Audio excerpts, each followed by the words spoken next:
இதுவும் one of my favourite order. இந்த customer ரொம்ப லாங்லேருந்து ஆர்டர் பண்ணியிருந்தாங்க.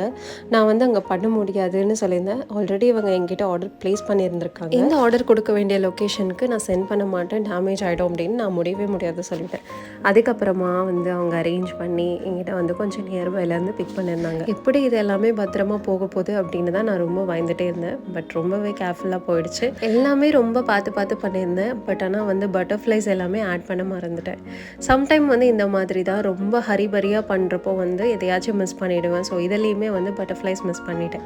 எனக்கு அது எப்போ கண்டுபிடிச்சேன் அப்படின்னா, நான் வந்து இந்த கேக்கெல்லாம் கொடுத்து ரொம்ப மந்த்ஸ் அப்புறமா இந்த ஃபோட்டோ பார்க்குறப்போ தான் நான் ரியலைஸே பண்ணியிருந்தேன். கஸ்டமரும் அதை எதுவுமே மென்ஷன் பண்ணவே இல்லை. ஸோ நானுமே வந்து அப்படியே விட்டுட்டேன். அதுக்கப்புறமா பார்த்தப்போ தான் எனக்கே தெரியும், இப்போ வரைக்குமே பட்டர்ஃப்ளை ஆட் பண்ணியிருந்தா இன்னும் நல்லா இருந்திருக்குமே அப்படின்னு தான் எனக்கு தோணிகிட்டே இருக்கும். எனக்கு இதில் இந்த எலிஃபெண்ட் ரொம்பவே பிடிச்சிருந்தது. கஸ்டமரும் ரொம்ப ஹாப்பி. பாய்.